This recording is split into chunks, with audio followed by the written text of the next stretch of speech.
I'm Joe Mindak from Next Level Realty. Today I'm here with Sam Tooley, Alpha Fit Club. Sam, excited to talk to you. We just met recently, and now I'm following you and stalking you on Facebook. I'm interested in getting random messages from me on a Saturday, but it's just exciting the stuff you're doing to run. We'll talk about as well. So tell me, have you always been, obviously you're in pretty decent shape. I mean, you're not in my level yet, but you're working towards it. But Trying. Have you always been a fitness person? Has that always been part of your DNA? Yeah, so I joke about it all the time. I say I played every sport under the sun and wasn't good at any of them other than getting to the ball fast. And so like I'd get to the ball first, would be a spaz, didn't know what to do with it. So luckily found track and field for Westfield back in the day. Okay. Graduated the high school in 2011. Okay. And was pretty successful in terms of cross country, track and field, won a couple state championships, awesome. Set a couple school records, and just loved it. Loved, honestly, more of the training side of it than I did anything else, because the way it was described to me was that running is fair. And so the work that you put in, you got the rewards. And we were super successful, a very competitive team. And so I think that really trickled into fitness as a whole.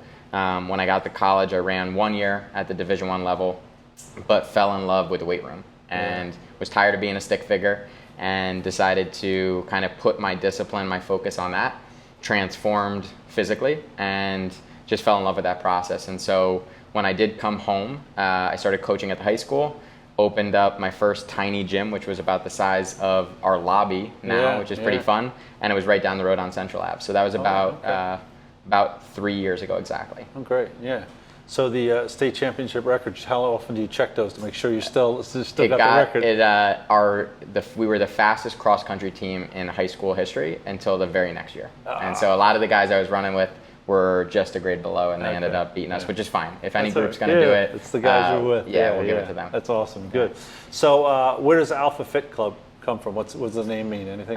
So ironically, in high school, the cross country groups were Alpha Bravo, Charlie Delta, Foxtrot, and so you worked relentlessly to get into that alpha group. And so it was kind of this mindset, this mentality where if I keep showing up, again, on an incredibly competitive team with a rather militant coach, if I keep showing up, I'm going to achieve that alpha level, right? And so it was really difficult, specifically back then. And so the first gym's name was Alpha Performance Studio. That was when I was still coaching at the high school, so I was really still entrenched in that culture. Alpha Fit Club was actually a spin-off of what we were doing, because most of my clients were coming to me getting hurt in a group fitness class. And so I was like, okay, I actually don't like group fitness. It didn't vibe with me, but there was, people were really diving into group classes. That was where kind of things were trending. And as a business owner and an entrepreneur, I recognized I was either going to make money when I was in the room as a personal trainer, or I wasn't going to be making money. And so I said, how do I fix that? And group fitness was, again, on the come up. So we really solved for a lot of the pain points I saw in group fitness, from overcrowded class sizes to underqualified trainers to programming that just didn't make sense. And so we took all of those things, partnered with Techno Gym, which is the equipment company, really high end, and created kind of like a New York City boutique fitness feel in the suburbs. Wow, it's great. I mean, the gym, it looks fantastic. I'm excied to walk around a little more and see some of the equipment, and maybe one day get on those pieces of equipment. So it's not really CrossFit, right? You think, I pass this a bunch of times, it looks like they're doing CrossFit out there, but it's not really CrossFit. It's a little, a different model. It's more of a strength and conditioning circuit style class. So in CrossFit, you'll be doing Olympic lifts with barbells and stuff like that. For us, we keep it a little bit more functional, a little bit more for the everyday user, I guess you could say. So while the building is blacked out, we've got a wolf mural on the wall, and it can be a little intimidating.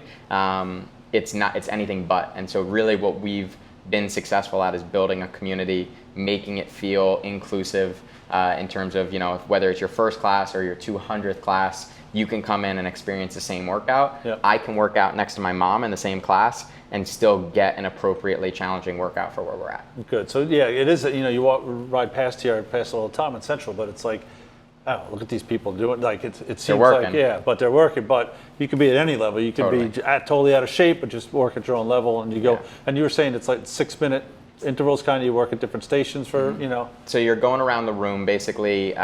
We wanted to make it so that working out never felt like a chore, right? And so that every workout was different.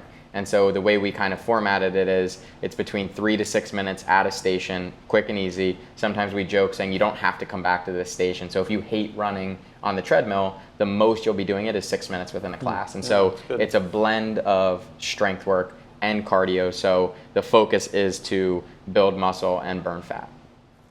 Okay. That's my little sales pitch. Yeah, I like it. No, so I need to burn this fat right here. I can't. I think I'm done at 47. I think I can't get rid of that. Never say never. Never. I mean, just pretty much just chicken and rice, and that's all I can eat for. Well, I mean, I know you had already been there. Salad House is my go-to every day. Jerry, who owns the Salad House, is one of my business partners here. Yep.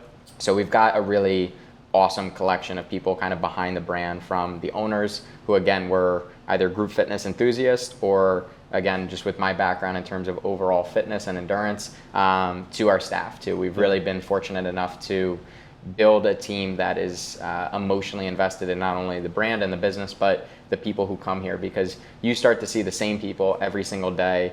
And we say, especially right now with COVID and all that's going on, this is their outlet. This is where they get to get out of their house, be in an environment that's safe and clean and just feels like a second home for them, in the sense that this is probably a lot of people's social hour. We don't get much else to do these days. For sure. So, and so for us, we take that really seriously, and we want to continue to adapt as best we can to help the community have exactly that. And as somebody who, again, grew up here, has been only supported by the community, my biggest goal is to continue to give our team work, right, and our community a place to go, just be at peace and kind of, stop thinking about the endless craziness that's going on, and just better themselves and better their bodies. Yeah, that's great. And obviously now the biggest thing right now, we have 4 days left. You're running 100 miles. Like, I get tired driving my car 100 miles. I'm like, just at 100 miles? Yep. You're running it. A couple hours. So now you're at Tamaqua, so you're going to do laps around, how many total laps? 125 laps. 125 laps. Starting Sunday, November 1st at 6:30 in the morning.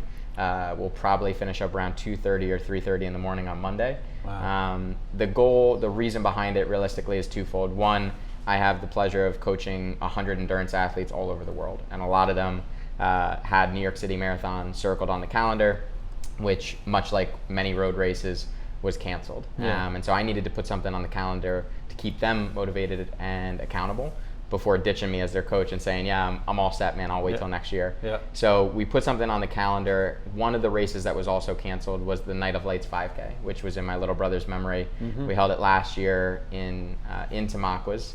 And it was just a celebration of his life. He passed away about 3 years ago in a home fire up at the top of Prospect. Wow. And again, the town was so supportive. And so we started a nonprofit in his memory called the Tooley Legacy Foundation. The goal of the foundation is to really just be able to support families in times of need. And so we were so supported, but I also grew up here. My mom grew up here, my grandparents grew up here, my great-grandparents grew up here. We have this lineage. We knew everybody, but I didn't want that to be a prerequisite for somebody who needs help. And so we put together the foundation. Each year I've put something on the calendar that scares the crap out of me, one of which was an Ironman, the next of which was putting on this massive road race, which there was a tangible sense of joy at that race. You just felt good vibes in the air. And for whatever reason this year, a marathon didn't feel like enough. It's 26 miles. Anyone could do that. So we put 100 miles on the calendar. I admit I am not physically prepared for it, but mentally and emotionally I'm about as invested as you can get. And it will be a test of grit come 4 days from now. And now you want people to come and support in different ways, right? You don't want a big crowd, but you want people to come. If you want to run a lap with you, you want to run 10 laps with you, you want people to come and just cheer you on the sidelines. I mean, I think, like you said, this town, I've been there 3 years. It is very supportive, and it, with your foundation and everything doing, I've seen people just come together, even through COVID. The whole Westview United Fund, everyone came together for stuff. So it's great to see that. But I'm sure you're getting a lot of support on Sunday. But you encourage people to come down. Obviously, don't come up in crowds and pack it in. But just there's plenty of room at the office. I was gonna say I'm not gonna be in the best hostess mood. I don't think 50 miles into this thing.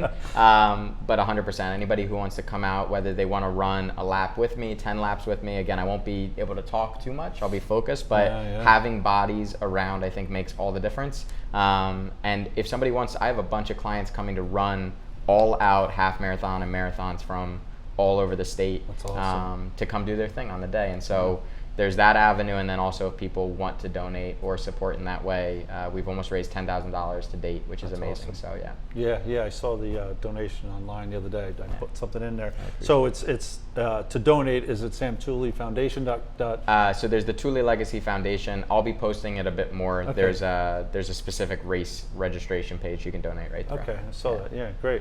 Well, and so while you're running, whenever I run, which is not often because I'm old and You're punching the bag. You're good. I'm punching the bag. Yeah, I you're walk doing on the your thing. treadmill, right? Yep. But I always, whenever I ran like a 5K, just like Yeah. I always had to listen to music. I got to put Metallica on or something good to just keep me going. Do you listen to music, or are you just? Well, it's one of those things where I don't know if headphones are going to last for 20 won't hours. last for 20, I don't know yeah. if my phone's going to last for 20 hours. So for the first bit, the way I've kind of mentally prepped myself is the first bit, I'm going to have a lot of energy, a lot of people around. I'll just use them. And then as things go on, I'll rely on those kind of outside tools to lock in. Pumping a little master puppets. Or, Something. I don't know what it's going to take, but I'll need a little extra juice. Yeah. We got pizza pies on deck. That's you know, great, yeah. most people's recommendation has just been eat before you're hungry, drink before you're thirsty, walk before you need to. Yeah. So. Right. Well, good luck, man. That's If you don't hear from me, hold down the fort. Yeah, I'll come down. I'm going to be cheering on at some point. Yeah. I'll swing over there on Sunday, and best of luck, man. That's fantastic. It's really, I appreciate it. Yeah, it's inspiring to see. You're just out of high school, 8-9 years now. Yeah. Doing all this, it's fantastic. So, well, thanks for having me again. I'm Joe Mindak, Next Level Realty, and Sam Tooley. Got the man Sam Tooley here. He's going for it, 100 miles. All right, Something. Sam. All right, good luck. Good.